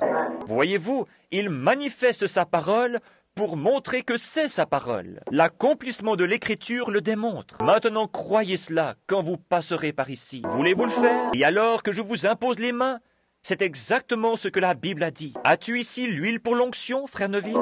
Prends-la et viens de l'autre côté. Accomplissons l'Écriture. Viens de ce côté et oins chaque personne alors qu'elle passe. Et nous prierons pour elle. Maintenant, afin que je sois sûr que j'ai la prière de la foi pour chacun de vous, que tous ceux qui sont des croyants posent leurs mains sur quelqu'un d'autre. Étendez votre bras et croisez vos mains les uns sur les autres. C'est là que nous allons découvrir quelque chose dans quelques minutes. Je verrai ainsi combien mon Église a avancé dans ce que nous croyons. Je désire voir combien les gens sont avancés. Je désire voir combien les gens sont avancés et combien ils sont prêts à prendre l'épée pour monter au front et dire « Je te défie, Satan, je te défie. Tu ne peux plus me faire douter. Pourquoi ces choses sont-elles faites? Pour que les gens croient. C'est la parole. C'est cela qui vous montre que je vous prêche la vérité, la parole. La parole faite chair en vous, devenue parole, devenue vie en vous, devenue vie en moi. Voyez-vous, le grand médecin. Très bien, inclinons nos têtes maintenant. Seigneur Jésus, le grand médecin est proche maintenant. Tu es le médecin. J'ai prêché ta parole, et ta parole a déclaré que tu étais ici, et que tu es le même hier, aujourd'hui et éternellement, et que tu ne peux faillir. Tu ne nous as jamais fait défaut, Seigneur. Et maintenant, puissent les bénédictions de Dieu reposer sur chacun de ceux qui ont leurs mains sur quelqu'un d'autre. Et alors que nous venons, ce sont des croyants, et que nous les oignons d'huile, le pasteur et moi, et que nous les faisons passer par cette ligne. Puissent-ils tous passer par ici, avec la foi pour croire cela, et savoir que le Dieu du ciel lui-même est présent. Puisse chacun se secouer, puisse-t-il le faire, 7 fois au moins, Seigneur. Fais que cela pénètre, Seigneur, une fois. Ouvre leurs yeux, Seigneur, afin qu'ils puissent voir ce qui se passe, et afin qu'ils ne soient pas comme des aveugles qui chancellent, mais qu'ils voient la réalité de la présence d'un Jésus-Christ ressuscité. Accorde-le, Seigneur, par le nom de Jésus. Amen. Je vous recommande, au nom de Jésus-Christ, de ne pas venir dans cette ligne de prière à moins que vous ne sentiez que vous avez cette foi parfaite, parce que vous ne feriez que prendre la place de quelqu'un d'autre. Ne faites pas cela. Pendant tout le temps que je vous ai prêché, vous ai-je déjà dit quelque chose qui ne soit pas arrivé? Exactement. Le Seigneur a fait cela. Il ne l'a pas fait pour moi, car je crois. Il l'a fait pour vous, afin que vous puissiez croire que ce que je vous dis est la vérité. Maintenant, croyez-le. Ça ira bien, et vous guérirez. En venant ici, déposez votre incrédulité dans cette poche spirituelle là en bas. Vous ne la verrez pas, mais elle sera là. Quand cette huile vous touchera, déposez votre incrédulité à cet endroit. Déposez-la et partez avec cette foi parfaite que vous êtes guéri. Voulez-vous le faire? Alors que le Seigneur vous bénisse. Très bien, je vais demander à quelqu'un qui peut diriger les chants de... Où est ce grand prédicateur, frère? Quel est son nom? Capps, frère Capps. Est-il dans la ligne? Que dites-vous? Venez ici, frère Capps, et mettez-vous là, et chantez avec l'assemblée, pendant que nous prions tous. Le grand médecin est proche maintenant. Que chacun de vous chante avec son cœur. Ne chantez pas comme cela en disant « Je vais chanter, grand médecin est proche, maintenant, le compatissant Jésus, il réconforte, le cœur abattu, le compatissant Jésus. Oh, oh, oh là là! Soyez sur vos gardes! Soyez prêts à agir, soyez vigilants. Oui, le grand médecin est ici maintenant, le compatissant Jésus. Il prouve qu'il est ici. Je crois en lui. Amen. Très bien, que ceux qui ont la foi s'avancent. Au nom de Jésus-Christ, je lui impose les mains pour sa guérison. Au nom de Jésus-Christ, je condamne cette maladie. Au nom de Jésus-Christ, j'impose les mains à mon frère. Au nom de Jésus-Christ, j'impose les mains à ma sœur pour sa guérison.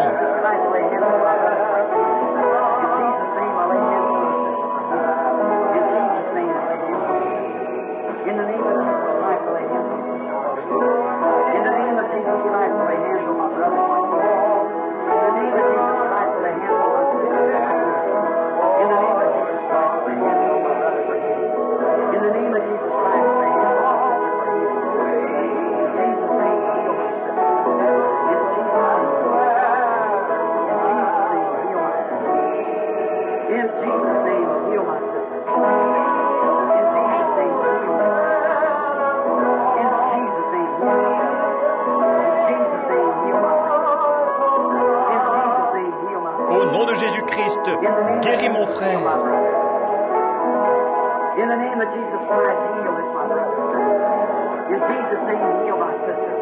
Au nom de Jésus, guéris ma sœur.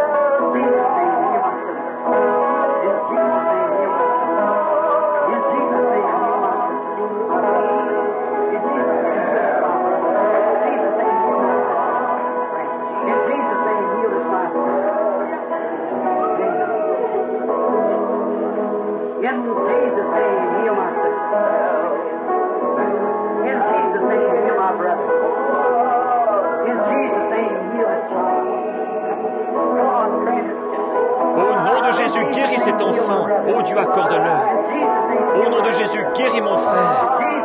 Au nom de Jésus, guéris ma sœur. Au nom de Jésus, guéris ce petit garçon.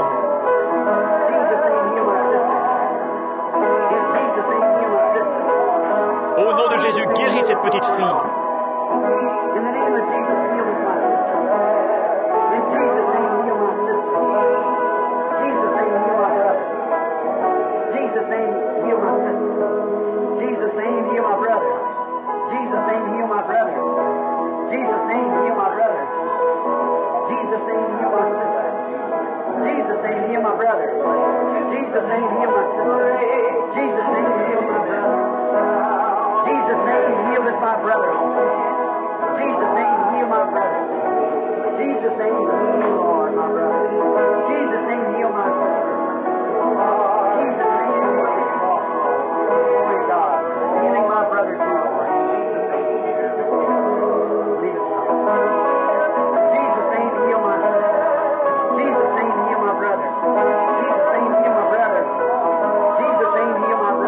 Au nom de Jésus, guéris mon frère.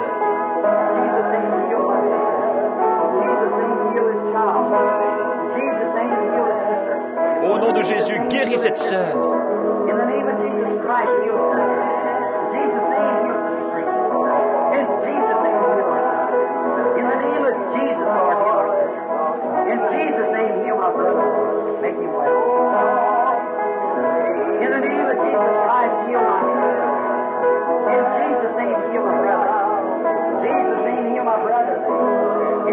Jesus' name, heal my brother.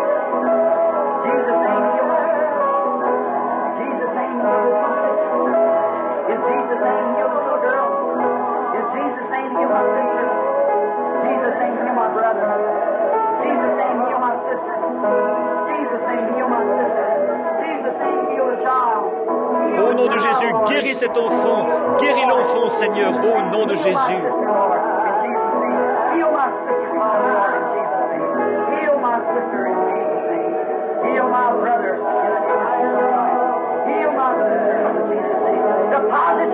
Déposez maintenant votre incrédulité. Faites maintenant tomber votre incrédulité dans la boîte. Alors que vous passez par ici, prenez cette foi parfaite.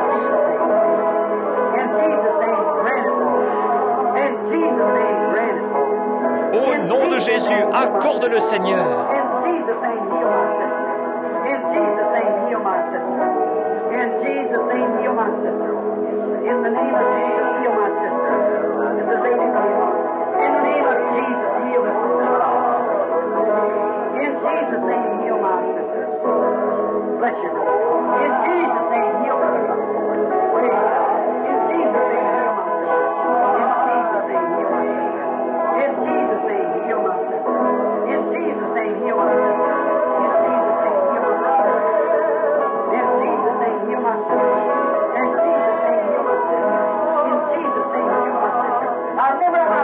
Maintenant, rappelez-vous, je mets en ceci toute la foi que j'ai, au mieux de ma connaissance, pour un but.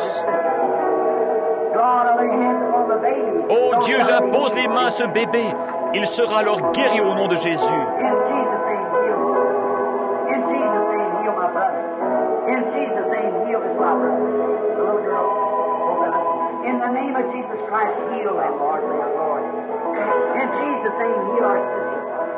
In Jesus' name, heal our sister.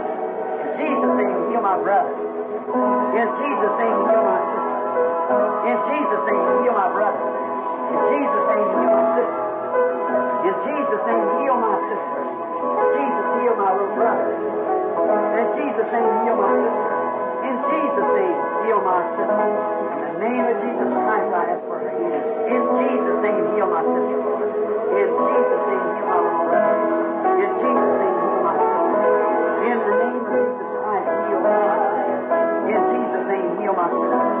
In the name of Jesus Christ, heal my brother, the child. In Jesus' name, heal him, Father. In Jesus' name, heal my brother. In Jesus' name, heal my sister. In Jesus' name, heal my brother. In Jesus' name, heal my brother. In Jesus' name, heal my sister. In Jesus' name, heal my sister. Jesus' name, my brother. Heal my sister. Heal my brother in Jesus' name.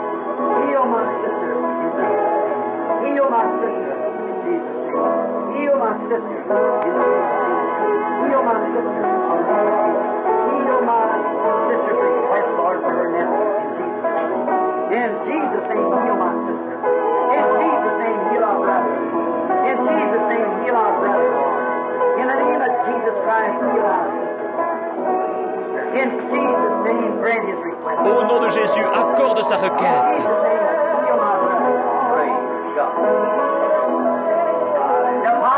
Déposez votre incrédulité. Venez maintenant en croyant. Dieu l'accordera. Venez en croyant cela, et Dieu l'accordera. Je le crois. J'utilise toute la foi que j'ai selon ma connaissance. Ils imposeront les mains aux malades et ils seront guéris. Maintenant, ce côté-ci, frère Neville, frère Down, un trophée de la grâce de Dieu. Voici l'homme qui était censé mourir il y a 1 ou 2 semaines. Au nom de Jésus-Christ, oh Dieu, tu dois l'aimer, Père, car tu as fait de grandes choses pour lui. Je lui impose les mains au nom de Jésus-Christ. Seigneur Dieu, j'impose les mains à sa précieuse épouse au nom de Jésus-Christ pour sa guérison. Amen. Tous ont-ils passé? Maintenant, inclinons nos têtes.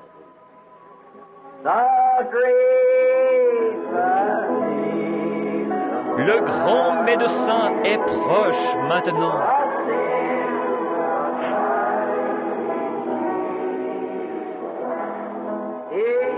Le compatissant Jésus, il réconforte le cœur abattu.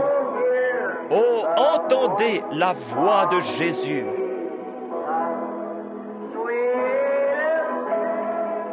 La note la plus douce du chant d'un séraphin. Le nom le plus doux sur la langue d'un mortel. Le chant le plus doux jamais chanté. Jésus, Jésus béni.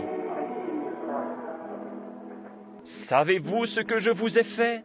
Vous m'avez appelé votre pasteur, et vous dites bien, car je le suis. Si moi, en tant que votre pasteur, ai été identifié par Jésus-Christ comme faisant son œuvre, alors croyez ma parole. En faisant cet acte de foi et en vous imposant les mains, j'ai condamné la maladie et les afflictions qui vous tourmentaient. Croyez-le, ainsi vous recevrez la réponse, peu importe ce que c'est, car toutes choses sont possibles à ceux qui croient. Et quand vous priez, croyez que vous recevez ce que vous avez demandé. Et je crois vraiment que je le reçois. Et dans mon cœur, j'accepte chacune de vos guérisons. J'accepte que c'est accompli. Je le crois avec tout ce qui est en moi. J'ai aussi posé mes mains sur ces mouchoirs qui sont là. J'ai surveillé cela de près. Je crois qu'ils produiront exactement ce que les gens ont demandé. Je le crois. Ceci entre dans ce troisième pool. Je le crois. Maintenant, je désire vous poser une question sincère. À vous qui avez passé par la ligne de prière. Can you actually believe and feel now that there is something happened in you since you've had hands laid on you? Pouvez-vous réellement croire et sentir maintenant que quelque chose s'est passé en vous depuis que l'on vous a imposé les mains? Le voilà. C'est ceci que nous attendions. Ce n'est pas... Cela commence juste à s'épanouir maintenant, voyez-vous. Cela vient de commencer avec « J'ai fait ceci dans un but précis. J'ai fait ceci dans un but précis. Je suis en train de préparer quelque chose. » Vous voyez, en prenant cette charge de foi et en retournant pour commencer et entrer, afin d'élever en quelque sorte la foi dans un cadre que vous n'avez jamais remarqué auparavant. Pas une foi quelconque, mais une foi parfaite, édifiée ici en dedans. Et observez un Dieu parfait, avec un cœur parfait, garder une promesse parfaite, par sa parole parfaite, qui est plus pénétrante qu'aucune épée à deux tranchants et qui discerne les pensées du cœur. Nous arrivons maintenant à la perfection parce que les gens doivent arriver à ceci afin que l'enlèvement ait lieu. Ce qui le retient en ce moment, c'est attendre que cette Église entre dans cette foi parfaite pour l'enlèvement. Je la cherche. Cela veut dire que je dois être secoué et abaissé, et cela veut dire la même chose pour vous. Mais ensemble, nous y arriverons par la grâce de Dieu. Amen. The great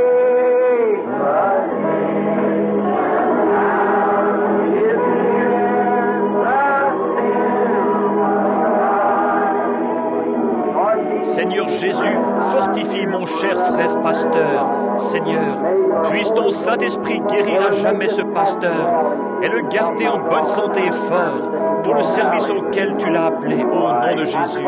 Je réclame cela, Seigneur, car je l'aime. Nous savons, nous le croyons maintenant.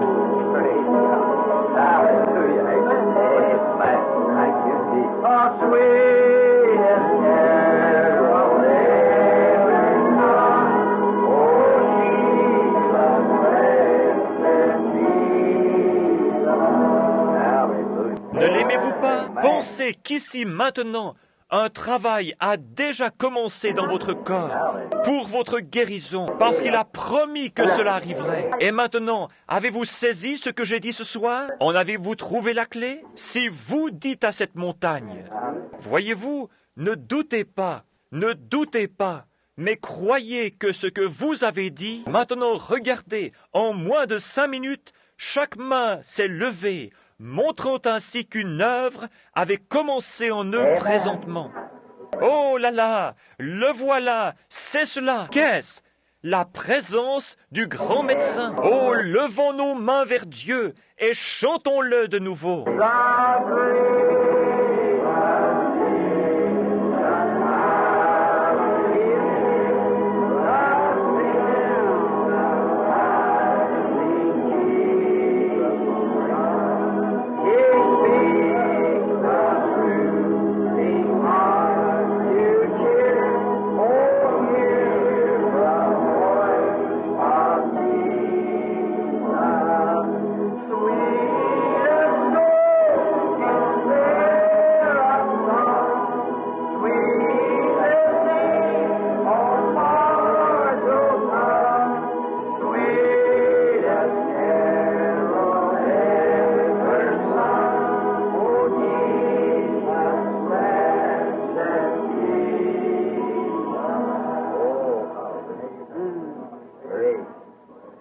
Restons tranquilles une minute.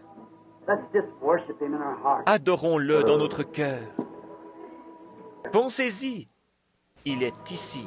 Il est ici. Qui s'identifie comme étant la parole? Au commencement était la parole, et la parole était avec Dieu, et la parole était Dieu. Et la parole fut faite chair, et habita parmi nous, le même hier, aujourd'hui et éternellement. La parole est plus pénétrante qu'aucune épée à deux tranchants, et elle discerne même les pensées et les intentions. La raison pour laquelle vous êtes venus ici, dans quel but vous êtes ici, qui vous êtes?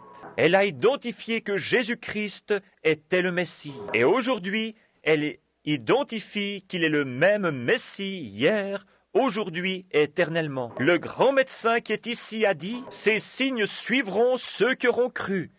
S'ils imposent les mains aux malades, ils seront guéris.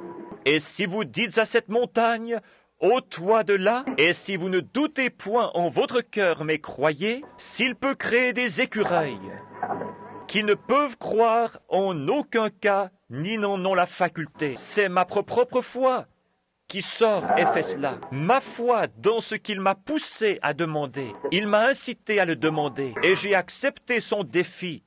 En obéissant à sa parole, je l'ai demandé, et il est apparu. Dieu dans le ciel sait que c'est vrai. Peut-il aussi guérir les malades? S'il peut m'élever en amenant ma foi ici en haut, même pour les gens, même si eux ne peuvent grimper jusqu'à ce cadre-là, s'il n'y arrive pas, il peut utiliser ma foi. Il peut m'élever jusqu'à cette place, et j'y monte pour vous. Je crois pour vous. Je parle pour vous. Je suis votre frère, et en tant que votre frère, je me tiens là comme intercesseur, et j'essaie de mon mieux de vous porter devant Dieu. Et je suis debout maintenant, juste devant le trône blanc, pointant mon doigt vers ce sacrifice sanglant, et déclarant par son nom que c'est fait. Cela doit arriver. Cela doit arriver. Vous savez que c'est arrivé. Je sais que c'est arrivé. Et vous aussi le savez. Et c'est ainsi. C'est vrai. Amen. The carol ever sung, oh Jesus, blessed Jesus, sweet as snow in seraph's song, sweetest name on mortal tongue, sweetest carol ever sung, Jesus, blessed Jesus. And the devils were subject unto us in thy name. Et les démons nous étaient assujettis en ton nom, le nom le plus doux sur la langue d'un mortel. Les démons, ce nom qui ressuscite les morts, qui guérit les malades, qui purifie les lépreux, qui chasse les démons, qui fait des chrétiens. Il n'y a pas d'autre nom sous le ciel. Je vis, je baptise, je crois, j'adore dans ce nom. Oh, laissez-moi en devenir une partie. Laisse-moi perdre mon moi et le retrouver, Seigneur, en toi. Ce nom, Jésus-Christ, le Messie oint. Laisse-moi me frayer un chemin à travers la boue de l'incrédulité, afin de refléter la beauté de Jésus-Christ, le même hier, aujourd'hui et éternellement. Maintenant, que Dieu vous bénisse. Quand vous reviendrez ici dimanche prochain, donnez le témoignage de votre guérison et de ce qui s'est passé cette semaine. Observez et voyez ce qui arrive. C'est terminé. Comment le savez-vous? Il m'a dit de le dire, et je l'ai dit. C'est cela, c'est terminé, je le crois. Maintenant, le pasteur, frère Neville, juste un instant.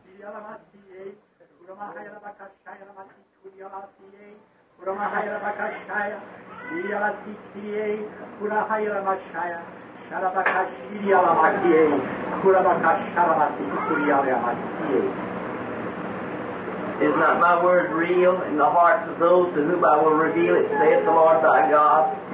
Yea, and isn't that my word sharp, even as I've spoken this night, yea, sharp as a two-edged sword?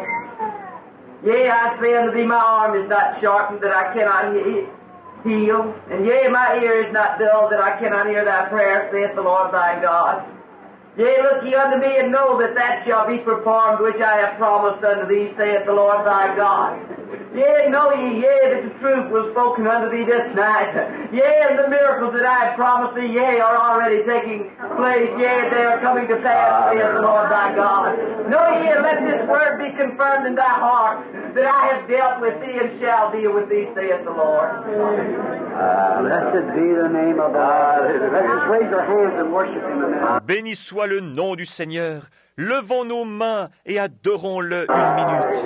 We thank you, Lord. We thank you, Lord. Thank you, Father. Oh, hallelujah, hallelujah. Thank you, Jesus. Praise your holy name. Maintenant, en tant que croyant, avez-vous remarqué la longueur du message et le rythme dans lequel cela a été dit? Et avez-vous observé l'interprétation faire de même? C'est cela. Observez que c'était exactement avec le message, confirmant que cette chose était la vérité et qu'il a déjà accompli ce qu'il vous avait promis. Observez la manière dont cela a été apporté et observez la manière dont ce fut interprété. Observez pendant combien de temps il a parlé et observez combien de paroles il a dites. Cela correspond exactement. Que le Seigneur vous bénisse jusqu'à ce que je vous revoie.